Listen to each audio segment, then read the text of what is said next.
Deus abençoe, pastor Wagner, os irmãos que louvaram aqui, os irmãos podeis assentar. Muito obrigado a presença de cada um.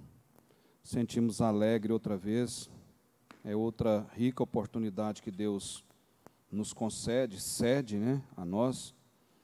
Isso nos alegra diante tantas dificuldades, tantas adversidades. Nós estamos aqui por fé, amor, obediência à palavra de Deus. Isso traz para nós alegria ao nosso coração e regozijo, um tema que nós colocamos aí, o regozijo ininterrupto, ou seja, a alegria triunfante no meio das provas. Quantas provas você tem, eu tenho, nós temos, no caminhar nessa estada nossa aqui, por esse planeta. E nós fizemos a lembrança, Deus nos tocou em nossos pensamentos, e a palavra, ela é a verdade viva para nós, e nós discorremos aqui sobre salvação e comportamento. O apóstolo Pedro nos ensina nas duas epístolas, qual nós discorremos aqui, como o cristão deve se comportar nas adversidades. Nós estamos em um processo já de 1 ano e meio, praticamente, em uma mudança e um comportamento em que o cristão verdadeiro, Deus, penso eu, toda a vida, Deus quer que o povo se volte a Ele, assim como Ele escolheu o povo hebreu para que voltasse a Ele. E a Bíblia nos aponta, apóstolo Pedro, ali na primeira e segunda epístola, revela da vinda do Senhor Jesus, do sofrimento que os cristãos tiveram ali, os cristãos primitivos, grandes perseguições, duras perseguições, os cristãos ter um comportamento. E aí nós nos lembrando aqui de Filipenses, Paulo luta para que a alegria, a unidade daquela igreja ali, se prevalecesse também em obstáculos. E ele expressa uma alegria profunda, em uma luta tremenda que ele estava tendo, em particular, ali nas prisões de Roma, prisões fétidas, prisões calabouço, um tipo de prisão que, se fosse hoje, é caso desumano. Naquela época tem um caso desumano, porque não tinha ventilação, era subterrâneo, esses calabouços. Você imagina um agrupamento de números de pessoas ali, sem ventilação, sem uma situação, um comportamento sanitário, uma vigilância sanitária dentro daquelas prisões, imagina. E a gente observando, Deus nos mostrando aqui, o quanto que Paulo, nessa epístola, expressa gratidão, nesse sentido de unidade, daqueles irmãos. Ele teve uma gratidão, porque por 2 vezes eles ali o ajudaram, e ele em prisão, ele exorta ali, escrevendo aos filipenses, manter, prevalecer a unidade entre os irmãos. Então, essa epístola trouxe uma importante contribuição, para mostrar para nós, a atual hoje, a igreja, o modelo que a igreja hoje pode seguir, uma unidade, um amor comprometido, um corporativismo comprometido. Nós precisamos exercitar isso. Então, traz para nós aí muitas informações. A gente abreviou aqui, eu anotei, sobre uma informação sobre ali os aspectos dessa carta que Paulo escreveu de Roma aos Filipenses. E pode-se dizer que ela é a mais bela carta que Paulo se expressou nos seus escritos do Novo Testamento, nos seus escritos. Ele expressou muita gratidão. E a situação que levou Paulo a escrever é que Paulo recebeu dessa igreja ali em Filipos, por intermédio de Epafrodito, os irmãos sabem aí, uma oferta, e aproveitou-se da ocasião para agradecer, encorajar a fidelidade cristã, motivando-a a um amor em unidade, através dessa carta aos Filipenses. E aí a gente fizemos aqui um pano de fundo para nós aprender, e toda vez que nós recorremos à palavra de Deus, é aprendizado e traz aplicações para as nossas vidas práticas, para nós colocar aí na prática da vida aí. Pois bem, em muitos aspectos a carta aos Filipenses é a mais bela carta de Paulo. Ela é repleta de ternura, ele expressa isso, de gratidão, um calor e afeição. A igreja precisa disso, precisa ou não? Precisa ter corporativismo, afeição, precisa ter gratidão e aquele calor que movimenta a igreja. Não uma interatividade vinda lá do mundo, mas de Deus, do céu, planejada por Deus. A igreja cresce, a igreja vence, a igreja rompe, a igreja avança. É isso que Paulo, nessa carta, ele expressa isso aí. E nós sabemos que Paulo é o autor definido, dessa carta. Ele escreveu ela nos anos ali 60, 61, depois da morte de Cristo e a ressurreição de Cristo, enquanto ele estava nessa prisão. Nós temos aí a palavra-chave para Filipenses, são 4 capítulos, é a alegria. Nós precisamos compreender isso. Essa carta ela expressa alegria, uma profunda alegria que o apóstolo Paulo externa isso aí, em gratidão por aquela igreja ajudar ele na prisão, e essa igreja o ajudou ali por 2 vezes. E ele expressa esse calor, essa gratidão, essa afeição. E o estilo de Paulo, ele é espontâneo, ele é uma coisa pessoal dele e informal, nada de formalidade nessa carta. Ela é informal, uma carta simples. Ele expressou ela com grande ternura. Por isso que ela é citada, uma das cartas mais belas que o apóstolo Paulo já escreveu, Então ela traz também, os Filipenses apresenta-nos um diário íntimo das próprias experiências de Paulo, os Filipenses, Foi escrita em circunstâncias difíceis, igual nós falamos, ele num calabouço, naquelas prisões subterrâneas ali em Roma, naquela ocasião, prisões sem ventilação, por isso que são prisões fétidas, fedidas, vamos falar assim. Você já imaginou? Tanto que o apóstolo Paulo sofreu. E hoje nós, com tanta regalia, com tanta mordomia, carro na garagem, gasolina, às vezes é pouca, mas tem, vestimenta, alimentação, igreja boa, bem localizada, bancos bons, higienizada, essa igreja ela é limpinha, tudo para uso e fruto de nós cristãos. E o apóstolo escreve essa carta ali, expressando alegria, ternura, expressando isso.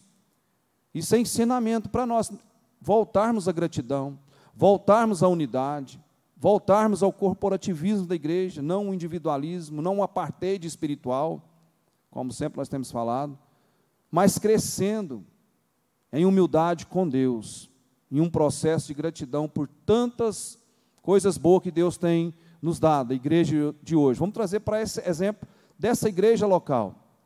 Bancos bons, ar-condicionado, um teto que foi trocado o ano passado, nos tirando aí da poeira, do sol, da chuva. Aconchegante, digamos assim. E muitas pessoas não valorizam isso. Quantas pessoas não estão valorizando isso? Vendo pessoas morrendo em hospitais. Agora há pouco, nós vamos orar daqui um pouquinho. O Eric, genro do pastor Zeraci, mas a irmã Vera está ainda internado. Pastor Manel, graças a Deus, está tendo uma reabilitação. Pela graça de Deus, a misericórdia de Deus, nós não gostamos de perder ninguém. Perdemos aí o pastor Leonis, que partiu para o Senhor nesse domingo. E outros que você lembra, e eu lembro, não só no seio nosso, na convivência daqui, da igreja, mas também da família, dos amigos lá fora, e as notícias mundo afora, e a coisa acontecendo. E as pessoas não voltaram a Cristo com essa rica oportunidade. E apóstolo Paulo, preso, algemado, dentro dessa prisão, nesse calabouço, dessa prisão. E ele expressa essa carta com uma ternura, um calor, para transmitir para nós que nós devemos nos alegrar em unidade, alegrar com a conquista dos irmãos, seja em que situação for, orar pelos irmãos, manter o compromisso da responsabilidade, da respeitabilidade uns para com os outros, que hoje não está tendo, ninguém está respeitando. Olhar para a liderança maior, que é esse nome que expressa maior autoridade sobre o universo, esse nome que está aqui em cima, Jesus Cristo. E muitas pessoas descomprometidas, não têm compromisso com o horário, não têm compromisso com a sua idade na igreja, não têm compromisso do aprendizado, da leitura da palavra de Deus. Pastor, parece que você está fazendo tudo isso e você é bonzinho. Isso serve, quando eu vou ler esse texto, primeiro eu tenho que trazer a aplicação para mim. Eu me ajoelho lá na minha casa, Senhor, me permita ir à sua casa. Tenha misericórdia de mim, não seja a minha vontade, não seja a minha voz, os meus pensamentos, o meu querer, mas seja feita a sua vontade. Isso não é porque eu sou bonzinho, nós somos bonzinhos, não, mas nós precisamos desse entendimento com Deus. A pequenez que nós somos diante da grandeza, a majestade de Deus. A pastora Ney frisou um ponto importante aqui no domingo na escola bíblica dominical. Os homens estão temendo aos próprios homens e respeitando a Deus. Nós temos que, primeira coisa, é temer a Deus, temer a palavra de Deus. Aonde que eu vou aprender a temer a palavra de Deus? Através da leitura da palavra. 4 capítulos em uma dessas cartas aqui aos Filipenses, tem tantas aplicações práticas para a nossa vida, para nós desvencilhar, trazer para nós poder fluir, andar. E esse esboço dessa carta, ele tem 4 pontos aqui. Ele enfoca, né, o escopo dele aqui, vida do cristão, o modelo do cristão, o alvo do cristão, o poder do cristão. Isso tudo é coisas para aplicações práticas na nossa vida. E isso é importante para nós. Saber que essa carta foi escrita em circunstâncias difíceis, né? Paulo ali preso nos porões, né, como eu diz aqui, fétidos, né, de Roma. A nota dominante em toda essa carta é a alegria triunfante. Eu peço até perdão, eu não tive prazo para voltar ao Eliabe aí, porque a gente tem um estabelecimento, os irmãos sabem, não precisa nem ficar falando, mas a gente faz essas considerações em respeito a cada um dos irmãos e à igreja. E, na verdade, a gente quer colocar esse título aí, a gente, Deus permitindo, a alegria triunfante no meio das provas. É um tema. Mesma coisa do que nós colocamos aqui, regozijo ininterrupto. Paulo tinha isso. Ele estava sofrendo, mas estava regozijando, porque para ele, eu sofrer aqui, para mim está sendo lucro. E aonde você vai achar hoje isso? As pessoas perderem as coisas, perder posição, perder isso, aquilo outro, elas vão achar bom. Ninguém vai achar bom, eu não vou achar bom, você não vai achar bom. Isso aqui é um exemplo, porque nós não conseguimos alcançar isso aqui. Nós não vamos conseguir alcançar isso aqui. A nossa salvação é pela misericórdia de Deus na nossa vida. E nós, pelo menos, voltar a Deus. Ter essa gratidão, ter esse compromisso, ter esse calor, ter essa unidade. Ter um modelo de vida aí e entender que o cristão tem poder. Nós temos poder. Através da palavra de Deus nós vencemos, nós saltamos muralhas. Mas se tão somente nós obedecermos, crermos, perseverarmos e ter, né, essa alegria triunfante na nossa vida. Então, a nota dominante dessa epístola, ela em toda a carta é alegria, nesses 4 capítulos, é alegria triunfante, apesar de estar ali naquele processo ali. A alegria em Filipenses envolve uma ardente expectativa da iminente volta de Cristo. Como nós podemos explicar isso aqui? Em meio às tribulações, em meio às turbulências, em meio às intempéries, em meio às dificuldades, em meio a tantos problemas que estão ficando maluco, até os problemas estão sendo acelerados, a tecnologia está acelerada, mas a morte está acelerada, a doença está acelerada, o processo econômico vem abalando o mundo, os 4 cantos da terra, aquilo que nós já falamos lá de Apocalipse capítulo 6, a cavalaria do inferno faz a terra trepidar, balança a terra. E está acontecendo isso nesses últimos dias, e acentuou-se de 1 ano e meio para cá. Ao fim da epístola, Paulo diz, tudo posso naquele, coloca aí para nós aí o capítulo 4, por favor.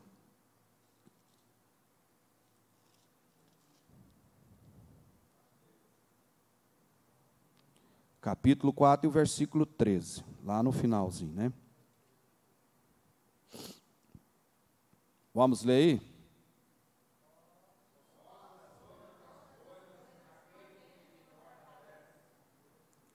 Vamos ler de novo.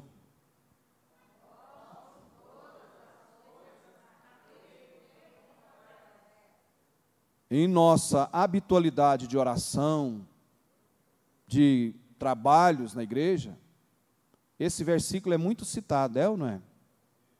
Mas ele não pode ser comparado com a linha de declaração do pensamento positivo. Não pode. Por que Paulo disse isso? Porque Deus é quem fortalecia ele. Ele foi condicionado por Deus a isso aí. Ele teve aquele processo daquilo que nós falamos, a contenção de fé estava nele, estava contida nele. Tem muitas pessoas que fazem isso aí como uma declaração positiva, do positivismo. Posso todas as coisas, está vindo turbulência, mas posso todas as coisas. Só podemos se Deus efetivar definitivamente na nossa vida. Reparou uma coisa, já dá para analisar uma coisa, e nem todo mundo é rico? Poucas pessoas têm uma riqueza que vem lá do céu, porque a riqueza é dom de Deus. Tanto para o ímpio, como tanto para nós que conhecemos a palavra de Deus. E qual o maior processo que a humanidade corre atrás do quê? Dessas coisas terrenas, da posição, do financeiro, né, da regalia econômica. Dá para você entender essa frase aqui? Tem gente libertas que estão encarceradas. E tem gente que estão libertas nas ruas e são encarceradas. Aquela frase, aquele jargão. Tem gente que é tão pobre, mas tão pobre, mas tão pobre, que só tem dinheiro. Porque a vida dele é no pensamento horizontal aqui na terra, só está em volta aqui. Pastor, até parece que você fala isso, parece que você não gosta de adquirir as coisas. Ixi, gosta demais e de coisa boa. E de coisa boa. E tem olho clínico, Deus tem me dado um olho clínico nas coisas, até em cor. Deus tem me dado isso. Você entendeu? Pode falar, pastor. Pega o microfone aqui, por gentileza. Já leva. Valeu, pastor. Pastor Vital, uma bênção nessa igreja aqui, um levita que Deus trouxe aqui, constantemente está aqui, no apoio em tudo aqui. Deus abençoe e continue abençoando sua vida, pastor, você e sua família. Muito obrigado. Mas tenho tudo. Filipenses capítulo 4, né? E o versículo 18. Mas tenho tudo, até em excesso. Tenho amplos sofrimentos, depois que recebi de Epafrodito, o que enviastes, como aroma suave, como sacrifício aceitável e agradável a Deus. Mas por que Paulo fala, expressa isso aí? Se você for voltar aí para o versículo, me ajuda aí, onde ele fala, ele cita, que sabe estar com pouco, com muito, né? Ele entendeu, Deus mostrou e ele capacitou a ele, que ele podia passar por situações, fosse de abundância ou escassez, humilhação ou honra, né? Fartura ou fome. Nós, para isso, precisamos estar prontos para tudo isso, e não apenas alegrando com as riquezas ou abundâncias dessa vida. Tem gente que só alegra, pensa que servir a Cristo é fazer negociata. Por que que obrigado aí. Por que que o evangelho ficou aí um evangelho, em muitas situações, raso, aguado, sem consistência? Por falta de entendimento dessa palavra. Porque tem gente que quer levar o status de evangelho para fazer o sinônimo ali de prosperidade. E muitas das pessoas que até você conhece, eu conheço, no seio, tanto familiar, lá no secular, porque às vezes possui as coisas até dentro do nosso meio. As pessoas começam a enxergar que é sinal de prosperidade da vida dele espiritual. Quem diz que é isso?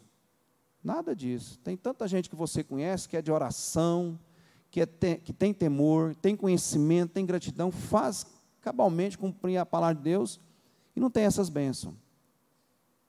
Sinônimo de prosperidade não é sinônimo de espiritualidade, não. Quem diz isso? Não é, não, viu? Prosperidade vem lá do alto, já está registrado e ponto. Não precisa ficar, não. Tem duas, eu já falei aqui com os irmãos, eu posso lembrar, 4 modalidades de riquezas. Primeira, a que vem do céu, destinada por Deus. Se for preciso, Deus mexe até na natureza em meio de trapaças. Caso de Jacó com Labão. Deus mexeu na natureza ou não? Mexeu.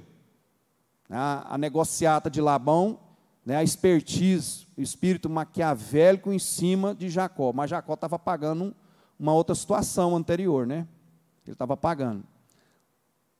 Houve uma inversão ali das esposas, né? Trocou Lia por Raquel. A expertise de Labão. Pois bem, Jacó, né, se humilhou e caminhou. Mais 7 anos, trabalhou. Labão pensou o quê? Estou ganhando vantagem, né? A lei de Gesto, vantagem sobre isso. Depois, foi lá no gado, né? Ali no rebanho. Labão esperto, de novo, o espírito maquiavélico nele, o espírito, né, aquele levar vantagem sobre todas as coisas. Não, as malhadas que nascer, fica sendo sua. Deus mexeu na natureza. Começou a nascer o quê? Somente as malhadas. Jacó entrou no cascai, ficou rico. Ao ponto de Labão falar, você pode vazar aqui, negócio aqui você está superando, né? Labão cresceu. E eu estou dando só um exemplo. Essa é uma modalidade de riqueza, vem lá do alto, já é registrada. Ninguém nasceu para ser o Pelé, outro Pelé não tem, o Ayrton Senna não tem. Essa celebridade que você conhece, são multimilionários aí, isso é permissão de Deus. Agora, existe outra modalidade de riqueza. É a competência, o trabalho, a dignidade, é também uma riqueza. A pessoa fica rico dessa forma. Outra riqueza, sabedoria. Sabedoria traz riqueza. Pessoa que tem sabedoria, tem postura, tem diligência, traz riqueza. E uma outra riqueza que você sabe e entende por esse país afora. Passar os outros para trás. Usura, altivez, soberba, ganância, fraude. Quantas pessoas fraudulentas que você vê, nós vemos no seio político dessa nação e a nação sendo prejudicada. É uma forma da pessoa, são riquezas ilícitas. Ilícitas.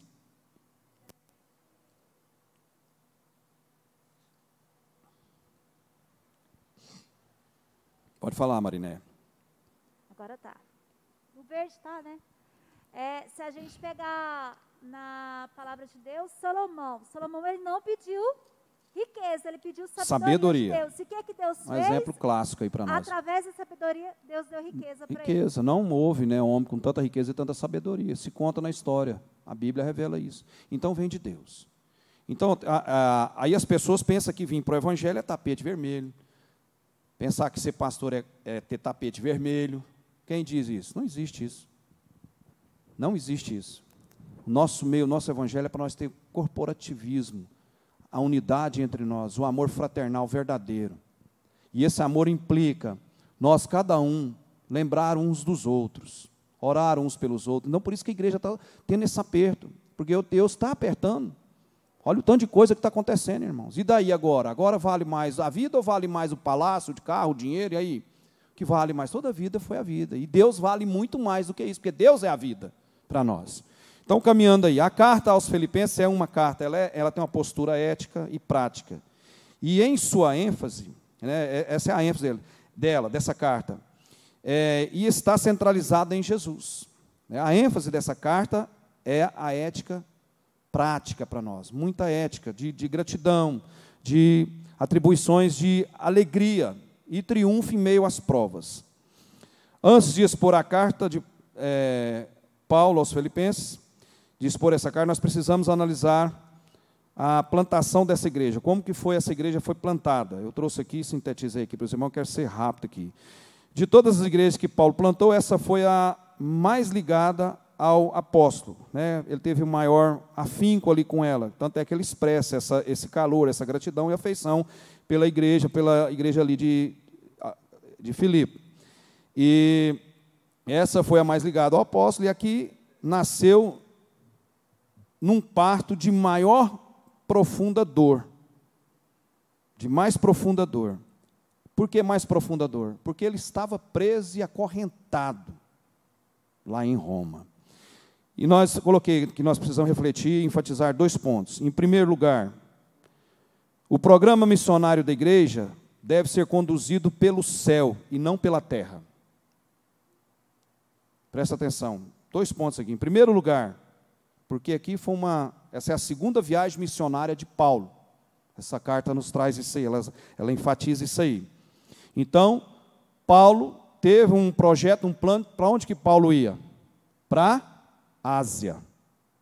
E aí, dentro dessa carta, Deus, o Espírito Santo, lá em Atos 16, o Espírito Santo, né, mostra a Paulo, Deus fala a Paulo que não era para ir para a Ásia, era para vir para a Europa.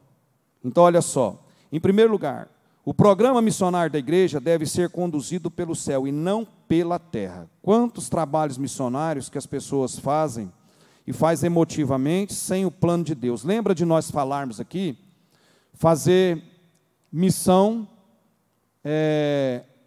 evangelismo, telescópio. Para que serve um telescópio?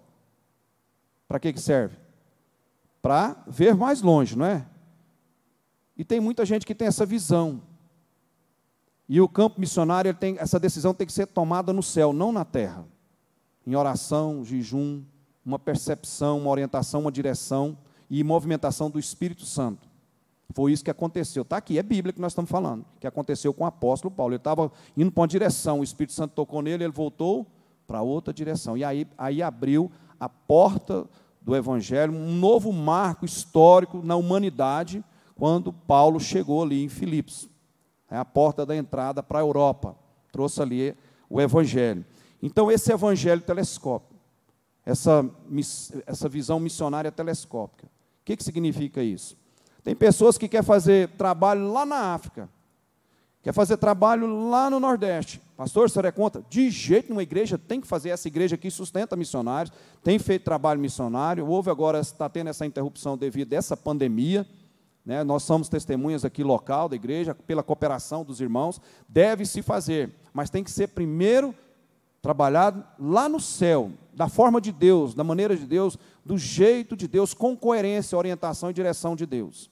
Por que eu estou falando desse evangelismo telescópico, essa missão telescópica, missionária telescópica? A pessoa não evangeliza o vizinho da direita, o vizinho da esquerda, o de frente, não tem nem testemunho. E quer fazer missão, tem muitas pessoas que querem fazer missão lá longe. E aí, quando vai fazer essa missão, o diabo já está sabendo, que ninguém passa o diabo também para trás. O diabo já está sabendo, aí existem turbulências, coisas erradas que acontecem. Não estou falando nós que aconteceu, não. A gente tem notícia, e muitas coisas já aconteceram, assim, porque não foi a decisão tomada vinda lá do céu. E o apóstolo Paulo revela isso aqui, nós precisamos enfatizar esse ponto. Primeiro lugar, o programa missionário da igreja deve ser conduzido pelo céu e não pela terra. O apóstolo Paulo estava a caminho de sua segunda viagem missionária com Silas, Timóteo e Lucas. O plano era evangelizar a Ásia. Deus os direcionou para a Europa. Paulo abriu mão de seu projeto e abraçou o projeto de Deus, e a igreja entrou na Europa. A agenda missionária da igreja deve ser dirigida por Deus e não pelos obreiros. Deus sempre mantém a orientação e direção em maneiras corretas e precisas, né? E deve ser definida no céu e não na terra. Então, olha só, vamos caminhar aí. Segundo lugar, a porta que Deus abre nem sempre nos conduz por um caminho fácil, porém nos conduz para um destino vitorioso. Foi o que aconteceu. Coloquei 3 pontos aqui para a gente refletir sobre a questão dessa viagem missionária de Paulo, quando chega ali à cidade de Filipos. Deus apontou o caminho missionário para Paulo, deu-lhe sucesso na missão, mas não sem dor. Paulo e Silas foram açoitados e presos em Filipos. O mesmo Deus que abriu o coração de Lídia, abriu portas também de cadeia ali. Filipos, a porta da entrada do evangelho na Europa. A entrada de Paulo na Europa, por orientação divina, foi um divisor de águas na história do mundo. Eu falei agora há pouco. Foi um novo marco. Foi uma decisão insondável, né, e soberana de Deus, direcionar a obra missionária para o Ocidente e não para o Oriente. Essa história, a história das civilizações ocidentais, foi decisivamente influenciada por essa escolha divina. Tanto é, por que eu anotei isso aqui? Para mim não esquecer.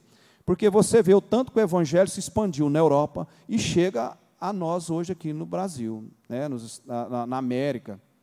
O tanto que nós temos sido evangelizados. E, em contrapartida, na Ásia, quantas nações ainda estão imersas, né, na escuridão.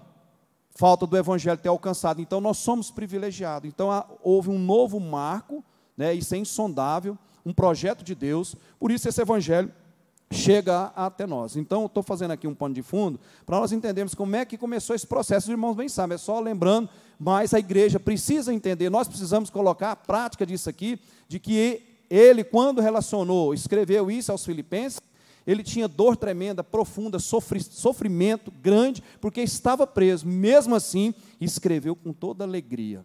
E a igreja, diante de sofrimento, nós temos que entender que esse evangelho chegou até nós através dessa missão do apóstolo Paulo. Deus o direcionou à entrada na cidade de Filipos. Então, é um novo marco nessa história. Essa carta tem particularidades dignas de serem observadas. Eu destaquei aqui, coloquei muita coisa, isso é só para a gente iniciar. E nós destacamos aqui, né, alguns pontos para a nossa aplicação aqui na nossa vida. Primeiro, reflete o sucesso do propósito divino. Paulo entrou, ele foi ali, porque estava sendo conduzido pelo Espírito Santo de Deus. Eu quero que coloque aí para mim, Eliab, por gentileza, Atos dos Apóstolos, capítulo 16, você acompanha no telão com a sua Bíblia. Capítulo 16, versículo 9. O que o Espírito Santo revelou. A igreja tem que trabalhar e andar na direção do Espírito Santo de Deus, da forma de Deus. É o que nós vemos falando aqui já tem tempo. Na direção e orientação de Deus, no tempo de Deus, na perseverança, tudo caminha e dá certo. Não adianta sermos afoitos em nada, no campo missionário, nas nossas atividades, nos nossos trabalhos na igreja. E Paulo foi revelado, olha só. De noite, Paulo teve uma visão. Nela, em pé, um homem da Macedônia suplicava-lhe: vem para a Macedônia e ajuda-nos. E quando ele teve essa visão, logo procuramos partir para a Macedônia, concluindo que Deus nos havia chamado para lhes anunciar o Evangelho. Navegando até Troade, fomos em linha reta para Samatrácia, e no dia seguinte para Neápolis. De lá fomos para Filipos, colônia romana e a cidade mais importante desse distrito da Macedônia. Ali ficamos por alguns dias. Esse capítulo todo aí você vai entender a conversão, né, de Lídia, Paulo e Silas sendo espancados e presos, né, a conversão do carcereiro ali dentro dessa cadeia. Então, são fatos narrados em Atos dos Apóstolos, capítulo 16. Sim, pode falar, pastor. Leu 7, pastor Walter. Versículo 7, 7. Aí, ó. Quando chegaram perto da Mícia, tentavam ir para a Bitínia, mas o Espírito de Jesus não o permitiu. Está vendo que a igreja, isso lá mais de 2000 anos atrás, igreja primitiva. Os projetos, os planos que nós temos em caminhar na igreja, essas decisões, elas têm que vir do céu para a igreja trabalhar. Ah, eu quero fazer isso, aí já sai fazendo. Não é dessa forma. As coisas têm que ser da forma de Deus. Olha aqui, é a Bíblia que está falando, é a Bíblia que está respondendo, não é nós que estamos aqui, nós estamos só lembrando e colocando isso aqui para a nossa vida prática, entender que é Deus que entra no domínio, no processo, crescimento da igreja, evangelização da igreja, obra missionária da igreja, oração da igreja, ensino da igreja, culto de libertação, vitória da igreja, a escola bíblica dominical na igreja, o seminário na igreja, as conferências, tudo isso implica ter decisões e buscar lá do alto, para que a igreja ela esteja toda capacitada, revestida do poder de Deus. A igreja caminha dessa forma. Não por perspectivas humanas, projetos humanos. Está aí o versículo aí, ele é contundente. Quando chegaram perto de Mísia, tentavam ir para Bitínia, mas o Espírito de Jesus não permitiu. Então, passando pela Mísia, desceram para Troade. Paulo entrou na Europa por expressa orientação divina. Foi Deus quem abriu as portas da Europa para o Evangelho. Essa igreja nasceu no coração de Deus, essa igreja de Filipos, da cidade de Filipos. Reflete o sucesso do propósito divino. Quando Deus está na batalha, quando Deus está no projeto, quando Deus está na orientação, na direção, tudo se alarga, as fronteiras se alargam, tudo dá certo. E a igreja entrou num processo de celeridade. Lembra o que estava acontecendo, irmãos? Eu não sou contra nenhum trabalho da igreja, eu sou a favor de tudo e precisamos ter. Mas parece que a igreja estava querendo acompanhar um modelo, um estilo, tipo essas megas empresas. Crescimento e crescimento e crescimento, escravizando o ser humano a tal ponto que não dá conta de absorver tudo, né? Querendo bater recordes. A igreja não caminha dessa forma, o recorde é de Deus. A igreja caminha da forma de Deus, da maneira do processo de Deus. Porque a Bíblia ensina para nós que mais vale uma alma para Deus do que o planeta inteiro. Então nós temos que preocupar com o quê? Com vidas, com pessoas. A igreja está aqui para isso, preocupar com vidas, com pessoas. A igreja está aqui para isso. Então essa igreja nasceu no coração de Deus. Então, esse ponto, mais um ponto aqui, esse é o primeiro ponto, né? As lições práticas. Reflete o sucesso do propósito divino. Como estava no propósito divino, Paulo ali abriu um caminho e trouxe e chega até hoje a nós aqui, esse evangelho. Segundo ponto, reflete que o sofrimento pelo evangelho pode ser transformado em alegria no evangelho. Quem é que gosta de sofrer? Ninguém, eu não gosto de sofrer. A gente tem que falar a verdade. Mas, sem entendermos, nós sofremos. Sem entendermos, nós sofremos. Sabe por quê? Quando nós entendemos que a obediência é a palavra de Deus, aquilo que nós fazíamos com impulso, com aquela coisa abrupta, nós não fazemos mais. Por quê? A palavra de Deus, o Espírito Santo, o fruto do Espírito, começa a atingir, invadir nosso pensamento. Aí nossa conduta cristã muda. Aí aquelas reações que nós tínhamos no passado, nós passamos a não ter mais. Diante do quê? Das afrontas, diante das adversidades que são comuns hoje no nosso meio. Então, olha só, reflete que o sofrimento pelo Evangelho pode ser transformado em alegria no Evangelho. Paulo, ele traz claramente, nitidamente, nessa carta aqui. Paulo plantou a igreja de Filipos debaixo de açoites e prisão. Ele gerou essa igreja regando o solo com lágrimas e sangue.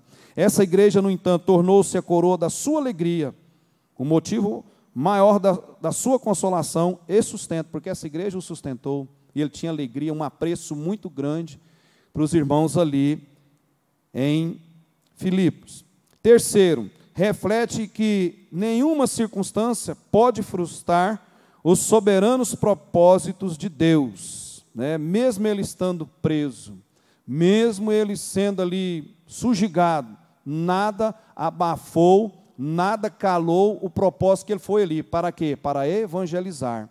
Ele começou a evangelizar a guarda pretoriana de Roma. Essa guarda era uma guarda seleta, esses guardas eram seletos, eram selecionados. E ele começou a evangelizar dentro da prisão, né, essa guarda pretoriana.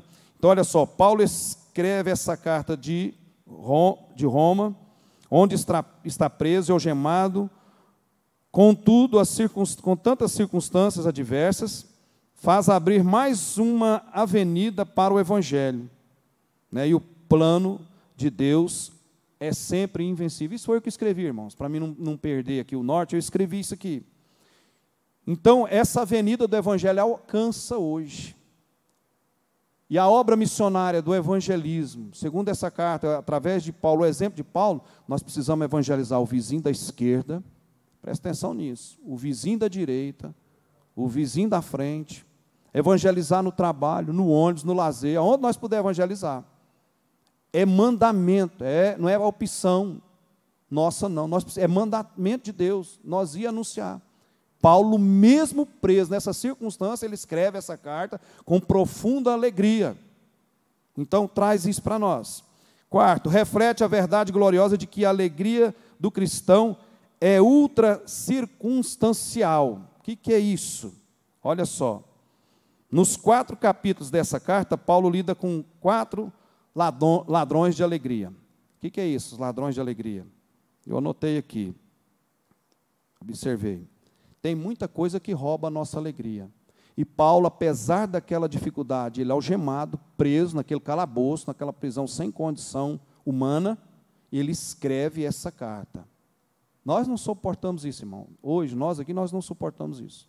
Nós temos muita dificuldade, muita diversidade, nós não damos conta do que ele suportou.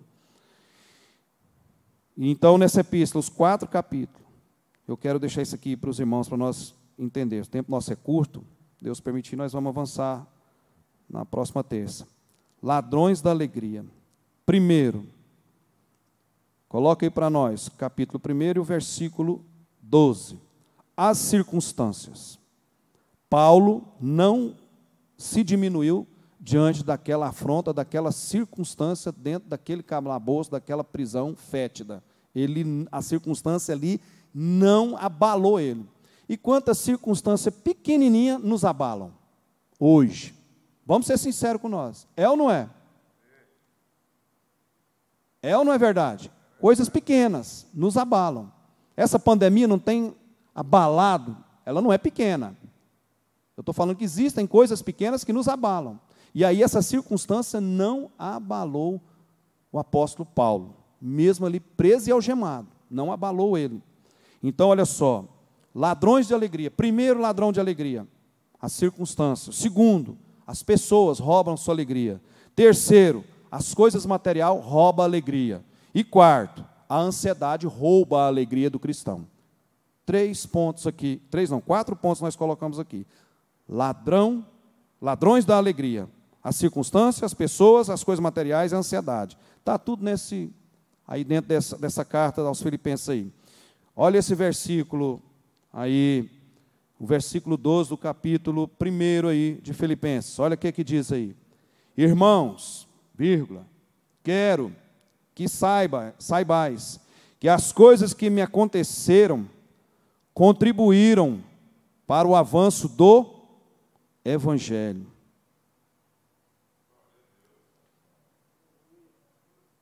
É importante isso ou não? Irmãos, quero que saibais que as coisas que me aconteceram contribuíram para o avanço do Evangelho. 2000 anos atrás, esse Evangelho está nos alcançando e avançando. No Brasil, no mundo afora, seja onde for, o Evangelho está alcançando. Pode falar, pastor. E olha a carta dele para Timóteo, a segunda carta no capítulo 2, versículo 9 e 10.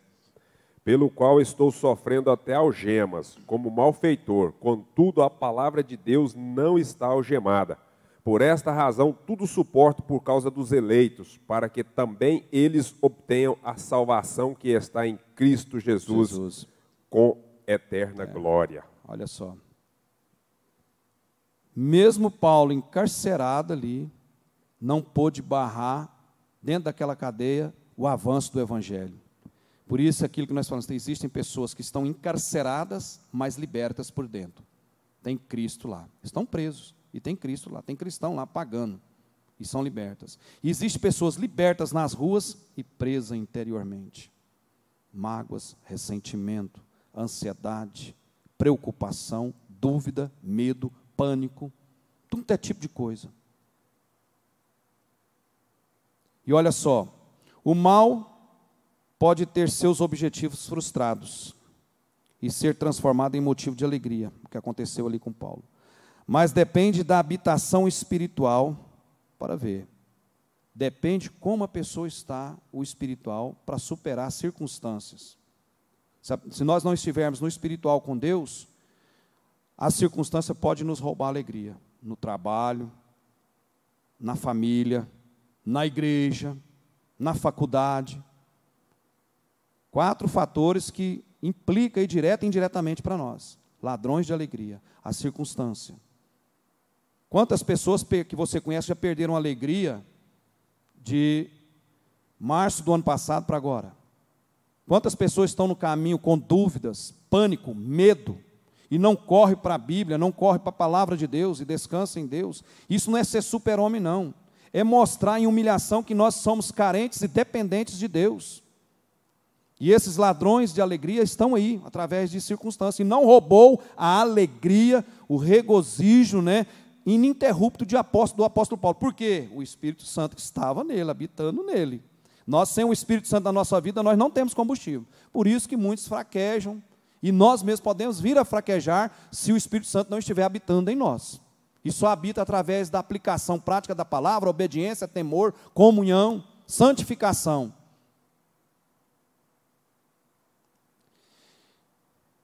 Paulo percebeu que as cadeias que vieram com o fim de limitá-lo podiam ser transformadas em aliadas capazes de contribuir para o progresso do Evangelho. Era a oportunidade de pregar aos guardas pretorianos, que se revezavam a cada 4 horas na sua escolta. Ele explorou o seu evidente desprendimento para implantar o desassombro em um grupo aqui denominado de os demais. Eles eram considerados os demais, A guarda pretoriana. Provavelmente alvo de terríveis ameaças, mas tudo era motivo de alegria para Paulo. Olha só aqui um alerta para nós. Não permita que o diabo use situações desconfortáveis para implantar o assombro. Descubra como virar a mesa. Aquilo que nós falamos aqui esses dias para trás. Deus transforma jogadas medíocres em grandes lances na nossa vida. Quantas coisas medíocres, pequenas, que às vezes faz aquela tempestade no copo d'água e essa circunstância rouba a alegria nossa, de cristão. Dentro da família, rouba ou não rouba a alegria? Isso é um ladrão, anota aí, isso é um ladrão. Primeiro ladrão da alegria, a circunstância. Apóstolo Paulo não sofreu esse dano porque o Espírito Santo habitava na pessoa dele. Por que tem muita gente que você conhece que vence bem tanto tipo de coisa? Eu tenho exemplo aqui clássico do nosso pastor presidente. Eu tenho exemplo clássico. E nós temos. Vou falar para você aqui, já falei isso aqui uma outra vez. Enterrou o sogro, a sogra, pai, mãe, todos os irmãos, sobrinhos, 2 filhos, 2 filhos. E quanta desavença, quanto sofrimento. Aí tem gente que pergunta, como que o pastor presidente juvenil suporta tudo isso? Como que ele dá conta? É uma boa opção nós imitar ele, irmãos. Eu estou me esforçando. Se Deus me der 2%, é lucro. Se me der 5%, é muito lucro. Se der 10%, é muito lucro. Se der mais, é mais lucro para mim. Porque ele está fazendo discípulos, o que o apóstolo Paulo fez e faz até hoje através do Evangelho. Porque Deus o capacitou, o Espírito Santo o capacitou. Não adianta eu querer me esforçar, passar na frente de Deus. Preciso da aplicação, preciso da reverência com Deus, preciso do temor, preciso insistir. Mas eu dependo de Deus se Ele quiser usar ou não. Aquilo que nós falamos, ninguém é alguma coisa na igreja se Deus não der o devido crescimento, seja no louvor, seja em qualquer atividade na igreja. Apóstolo Paulo tinha esse ingrediente, o nosso pastor presidente tem aí muito exemplo para nós, em meio a muitas dificuldades, circunstâncias, e não roubar a alegria. E isso é que nós temos que tomar de exemplo. Segundo processo aí, para nós entender sobre esse ladrão da alegria, esses ladrões da alegria.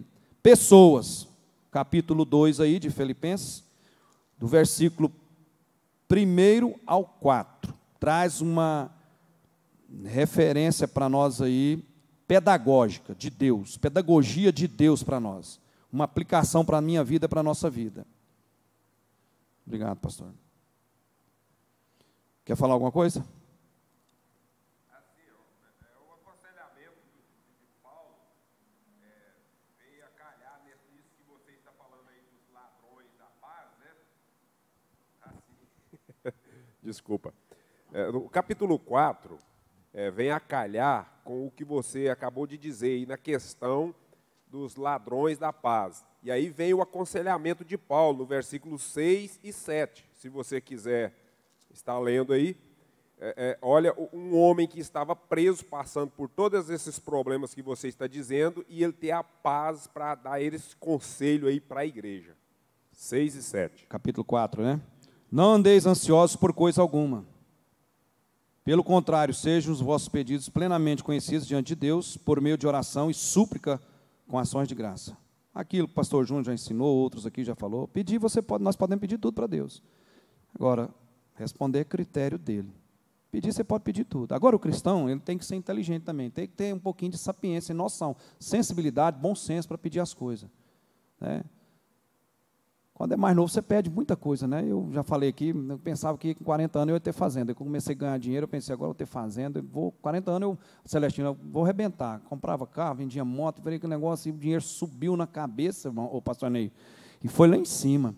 E pensei mesmo, estou confessando para os irmãos aqui, nada disso, estou lá ainda trocando óleo com a unha suja, fio, pedaço de fio, terminal, graxa, pastor Zé Machado.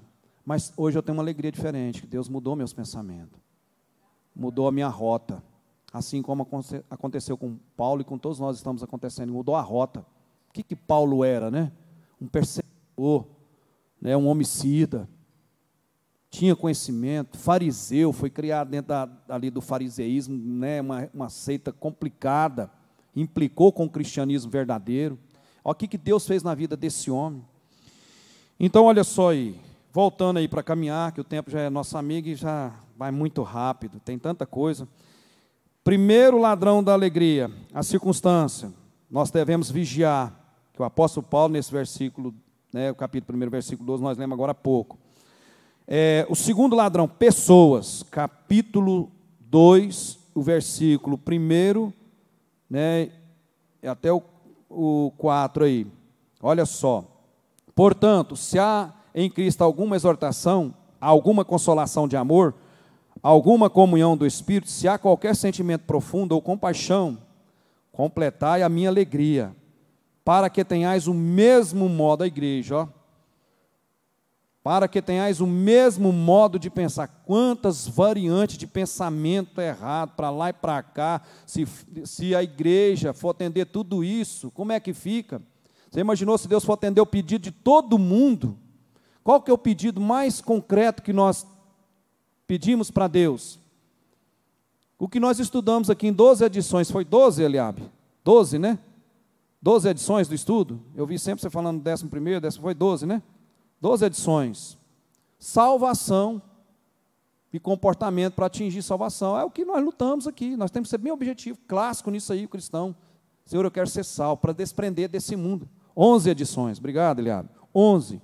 Então, olha só. Completai a minha alegria para que tenhais o mesmo modo de pensar, o mesmo amor, o mesmo ânimo, pensando a mesma coisa. Isso é complicado, irmãos, é muito complicado. Vamos ser sinceros, há tantas divergências e poucas confluências. Muitas divergências e poucas confluências. E a palavra, o mais certo para nós é a confluência da palavra. O denominador comum é a palavra. Esse nome aí, ó. Não façais nada por rivalidade, nem por orgulho, mas com humildade. O que é humildade, irmãos? O que é humildade? O que é ser humilde? Se o teu irmão pecar contra ti uma vez, você perdoa só meia. Se ele te pecar contra você 7 vezes, você perdoa só 3,5. É assim que a Bíblia fala para nós ou não? É assim ou não? Não é. Esse já é um princípio de humildade. A primeira humildade, declinar na presença de Deus, o homem saber que é necessitado de Deus para a sua salvação. Ele precisa de comportamento, entender dentro da alma dele, ninguém é alguma coisa na obra, na casa de Deus, se Deus não der o devido crescimento verdadeiro, o crescimento espiritual, de reconhecer que eu preciso ter esse Deus no meu coração, obedecer, entender, compreender que Ele ressuscitou ao 3º dia para mim e para toda a humanidade, todos aqueles que nele crê, para atingir a salvação, para chegar lá, porque só lá vai ser 100%, aqui nós não conseguimos atingir 100%. Então, o nosso critério, o comportamento, buscar o objetivo, o alvo, a salvação. E aí precisa desses ingredientes, essas obediências.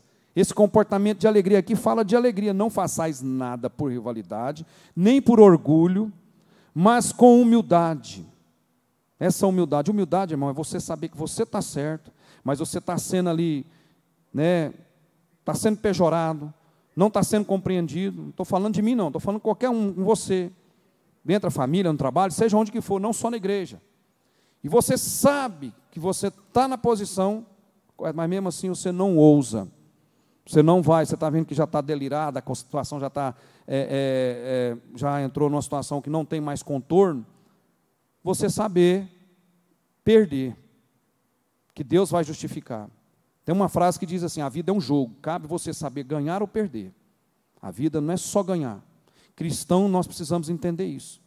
Precisa entender, não é só ganhar. Ninguém gosta de perder, eu não gosto de perder. Se nós for fazer uma brincadeira aí, de um jogo simples aí, nós vamos entrar numa rivalidadezinha, tranquila, sadia, mas não quer perder. Isso é coisa do homem. E o apóstolo Paulo entendeu tudo isso aí, escreveu isso aqui, ó. Não façais nada por rivalidade, nem por orgulho, mas com humildade. E assim, cada um, isso aqui não é fácil. Considere os outros superiores a si mesmo. Não é fácil. Cada um não se preocupe somente com o que é seu, mas também com o que é dos outros. Fala só de 4 pessoas. Então, aí o que acontece? Tem pessoas que roubam a alegria, porque foge dessa regra, entra na rivalidade, não tem humildade, insiste no orgulho, não considera os outros, não entende a hierarquia do processo bíblico, que começa no céu, que nós já falamos aqui N vezes, Pai, Filho, Espírito Santo, anjo, arcanjo, querubins, serafins. É um processo de hierarquia. Começa lá, a maior representação, o maior ícone que nós temos de hierarquia começa lá. Aí hoje, os filhos já estão passando por cima dos pais, não estão podendo, né, mostrar nenhum sinal de dar uma correada nos filhos, que os filhos vão gritar, o vizinho vai interpretar, manda chamar o conselho tutelar, manda chamar o ECA, né, o Estatuto da Criança e Adolescente, e aí vem essas penalidades aí. Por quê? É o que Satanás vem fazendo, imprimindo, tirando a alegria. E as pessoas, quantas pessoas roubam a alegria? Pessoas roubam a alegria. Rouba ou não rouba? Rouba a alegria. As pessoas roubam a alegria. Rouba. Filho, às vezes esposo, às vezes o esposo, rouba a alegria. E rouba, está aí, ladrões de alegria, a circunstância. Segundo, as pessoas, está dentro desse texto aqui, ó, não façais nada por rivalidade, nem por orgulho, mas com humildade. E considere os outros superiores a si mesmo. E eu gosto muito desse versículo 5 e desse capítulo. Coloque ele aí, por gentileza, Eliabe. Capítulo 2 de Filipenses, e o versículo 5 aí, ó. Tende em vós o mesmo sentimento que houve em Cristo Jesus. Eu só vou entender isso quanto mais eu leio. Eu leio Filipenses pelo menos umas 100 vezes. Eu vou começar a entender. O segredo, irmão, nós começar a entender essa palavra e o Espírito Santo ir mudando nós, é a leitura, viu? Essa é a chave mestra. Tira a religiosidade de nós. Lê, vai lendo e não para de ler. Aí há mudança.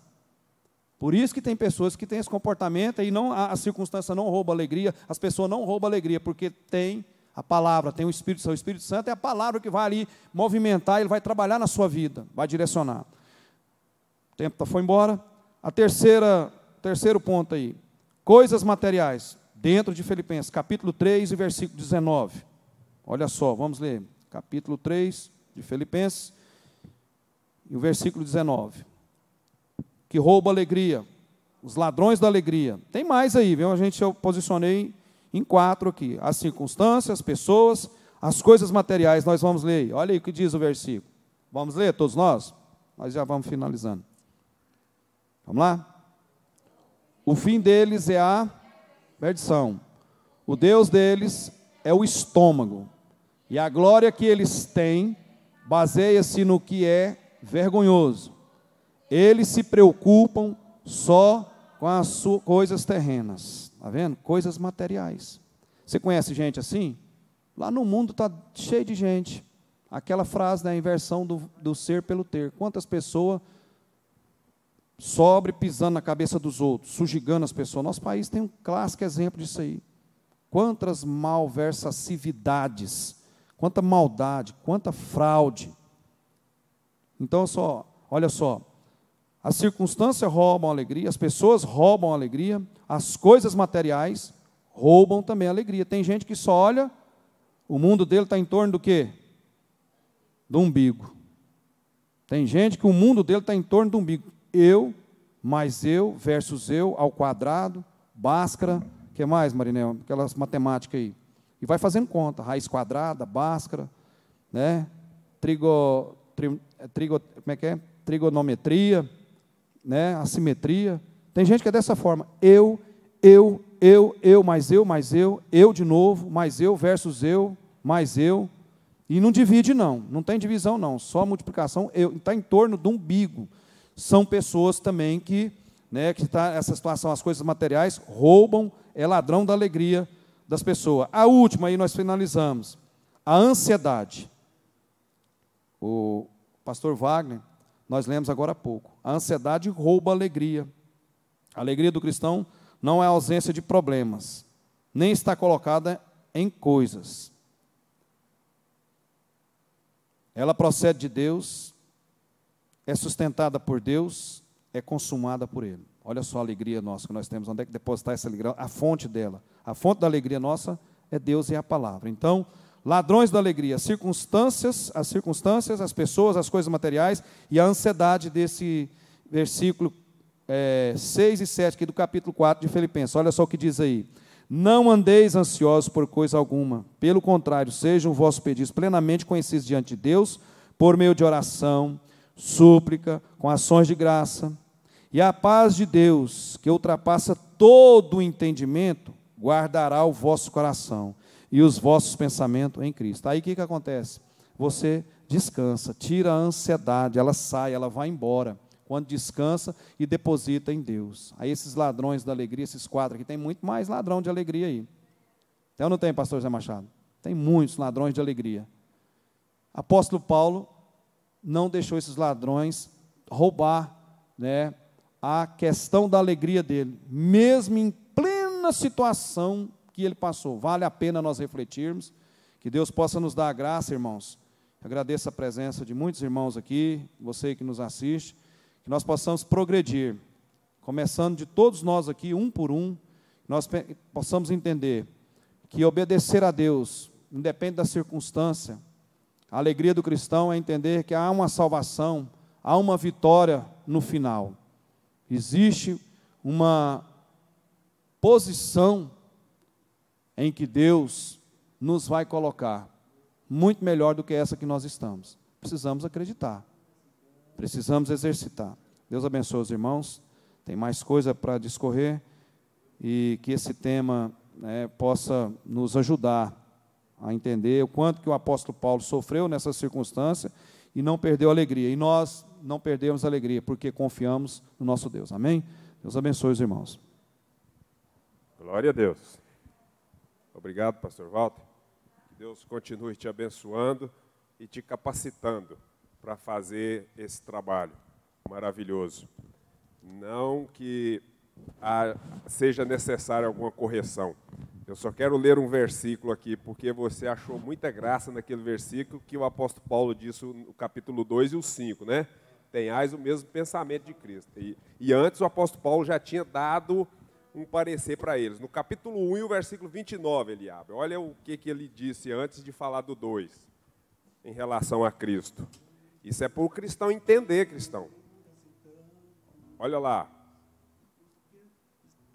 Não é o 29, eu errei. Esse é o último? Acho que é o penúltimo. O outro, deixa eu ver. Não. Vê o 27 ali, Também não. Glória a Deus. Acho que vai ter que passar, deixar a Bíblia lá. Não.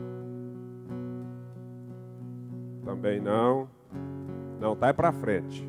Eu acho que é o... tá aqui. Obrigado. Isso, é o outro, é o 29. Olha lá, é por causa da versão. Porque a vós vos foi concedido em relação a Cristo, não somente crer nele, como também padecer por ele. Nos aperta, né, pastor Juvenil?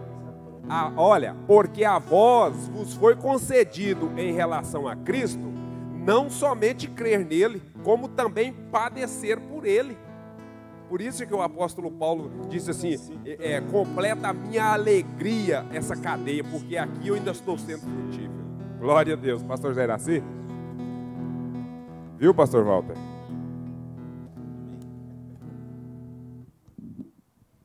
Amém, irmãos. Vamos louvar a Deus enquanto será levantada a oferta.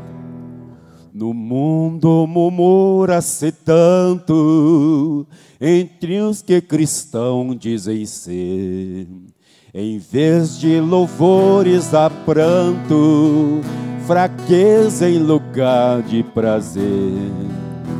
Murmuraram assim no deserto, em mar Israel murmurou. Oh, não vê que Deus está perto, jamais seu auxílio negou. Em vez de murmurares, canta um hino de louvor a Deus. Jesus quer te dar vida santa, qual noiva levar-te para o céu. Tu vives, irmãos, murmurando, tal qual um escravo do mal. Se Deus a tua fé está provando, tu não tem razão para tal. Deus castiga aquele a quem ama, de ti também não se esqueceu. Qual noivo amoroso te chama e cuida assim dos que é seu. Em vez de murmurares, canta um hino de louvor a Deus. Jesus quer te dar vida santa, qual noiva levar-te para o céu. Obrigado, Elias. Glória a Deus. Eu ainda vou cantar assim ainda, viu, pastor Geraci? Glória a Deus. Vamos ser cordial, né? O apóstolo Paulo está nos ensinando aqui na cordialidade da carta aos Filipenses. Pastor Walter, mais uma vez, que Deus continue te abençoando, viu? Foi um ensino assim maravilhoso nesta noite, até porque esta carta proporciona isso, né? Mas Deus também te usou aqui poderosamente. Sim, tem sempre mais coisa. Isso que é o bom da palavra de Deus. Devolvo a você ou ao seu pai? Pastor Juvenil Saturnino.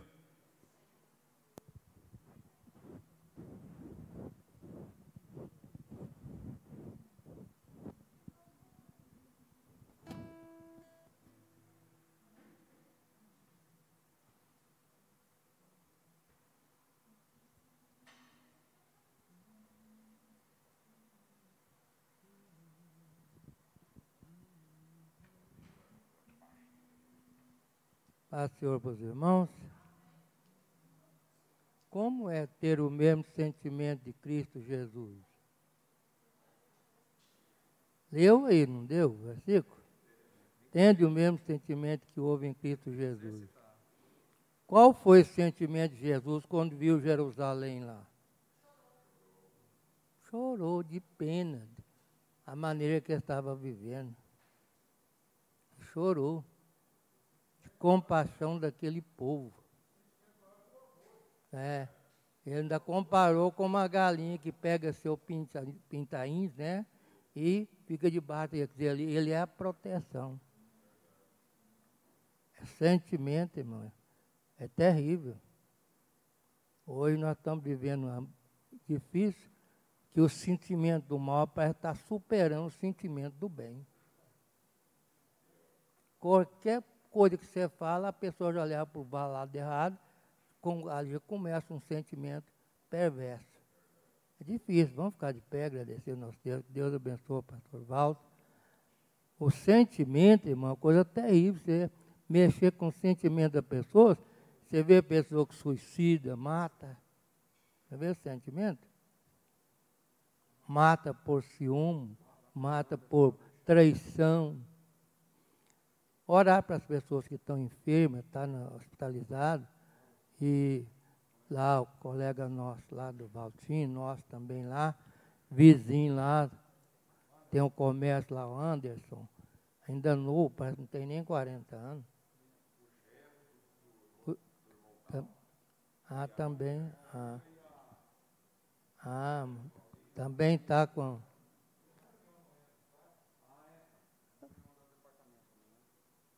Os departamentos, irmãos, aqui está aqui perto, tem muitos aqui, ó. Os pastores, os departamentos, das irmãs, todos os departamentos, né, das crianças, todos os departamentos. Venha para participar da reunião amanhã e traga boas novas. Não traz encrenca não, viu? Traz boas novas. Encrenca nós já temos essa doença aí.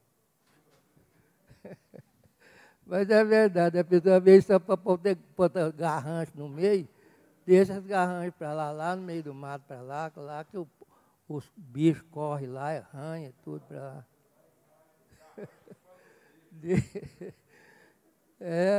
O peixe hoje bebeu uma raiz lá, torta, ele pensa que ele corre dela. É verdade.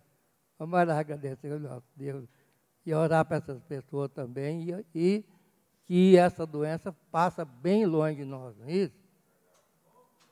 Deus eterno, maravilhoso Jesus, nesse momento nós agradecemos a Ti, Senhor, por essa palavra, pelo louvor, pelos irmãos, pelas irmãs, todos nós que viemos aqui nessa noite, aqueles que não puderam vir, aonde estiver também, seja alcançado, Senhor, pela Tua palavra, pelo Teu poder, pelo louvor, pela palavra nesta noite, que o coração seja transformado, sabemos como Jesus chorou ali também, vendo a situação daquele povo naquela época, hoje não é diferente também. Meu Deus, devemos lamentar, chorar também, ó meu Deus, também pelos nossos entes queridos, pelas pessoas, Senhor. Tem misericórdia, Senhor.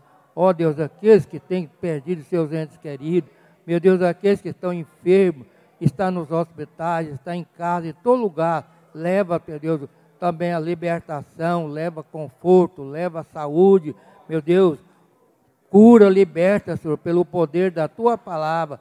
Tu é aquele que conhece o nosso deitar, o nosso levantar, o nosso pensamento, meu Deus, guarda, Senhor, retornar para o nosso lar, ser conosco, Senhor, em nome de Jesus. Que a graça do Senhor Jesus Cristo, o amor de Deus, a comunhão, a consolação do Espírito Santo, seja com todos nós agora e sempre. Amém. Deus abençoe a todos, em nome de Jesus. Amém.